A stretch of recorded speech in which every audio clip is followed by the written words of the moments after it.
Bonjour à tous et bienvenue sur boursicoté.com pour cette nouvelle analyse technique du CAC 40 en clôture. Et ça y est, à la suite de cette phase de consolidation qui a été entamée la semaine dernière, eh bien on a entamé le support que je vous avais donné comme limite à ne pas dépasser pour ne pas inverser la tendance. Alors cette zone a été attaquée, puisqu'au terme de cette séance, donc le CAC 40 a marqué un point bas significatif à 5301.02 avant de clôturer à 5341.63.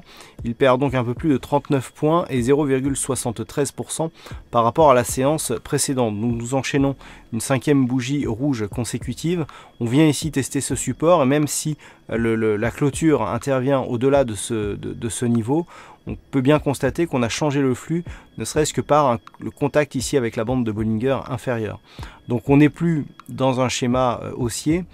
La moyenne mobile 20 exponentielle ici avait d'ailleurs été cassée d'une manière assez forte et donc on vient au contact de cette bande de Bollinger inférieure avec le risque désormais de passer dans un flux baissier. Qui plus est, nous avons cassé ici donc le support qui délimitait la zone de range qui a précédé la précédente dynamique. On a cassé le 61,8, l'objectif était un retracement total, on pulvérise ce retracement total pour marquer de nouveaux points bas significatifs. Donc le signal est très négatif. Du point de vue des indicateurs techniques, nous avons une configuration qui est dans la continuité, à savoir un RSI qui continue à descendre, toujours sur un signal baissier de sortie de zone de surachat. Idem pour le stochastique qui passe d'une configuration ici de surachat avec donc une sortie assez dynamique vers une configuration de survente. On rentre en zone de survente aujourd'hui donc sur le stochastique avec donc une dynamique toujours très forte. Le MACD lui aussi s'inscrit dans une continuité puisqu'on a un histogramme qui reste rouge mais qui augmente son amplitude. Les volumes sont très légèrement supérieurs à la moyenne mais tendent à faiblir légèrement en termes de quantité de volume. La volatilité monte, ce qui est souvent le cas dans les phases baissières, donc on voit que on est sur une phase de continuité, mais du point de vue des indicateurs, on n'est pas encore sur une phase d'excès.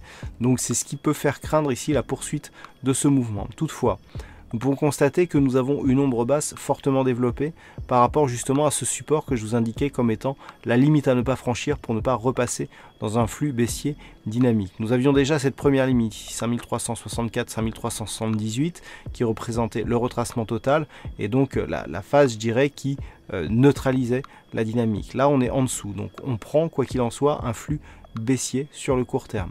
Et tant que les cours ne repasseront pas d'une manière durable au-delà des 5380 points, nous serons dans une dynamique baissière. Maintenant, il faudrait recasser la moyenne mobile 20 exponentielle à la hausse et d'une manière forte pour repasser dans un flux baissier et qui plus est, inscrire de nouveaux points hauts significatifs au-delà de ce point haut. Donc on est loin du compte.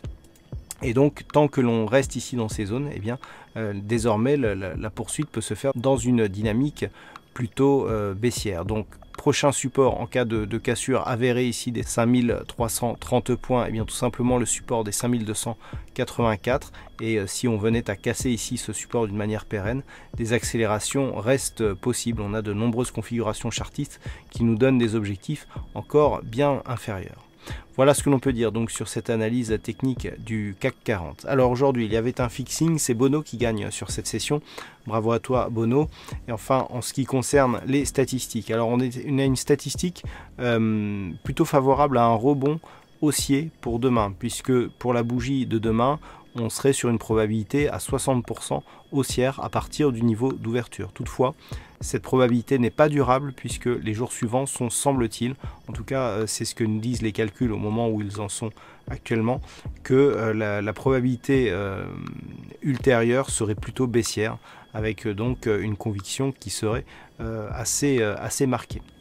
Voilà, tous les détails de cette statistique seront naturellement publiés avec l'analyse écrite durant la nuit. Voilà donc pour cette analyse technique du CAC 40. Passez une bonne soirée. On se retrouve dès demain pour d'autres analyses techniques, toujours sur le site boursicoté.com.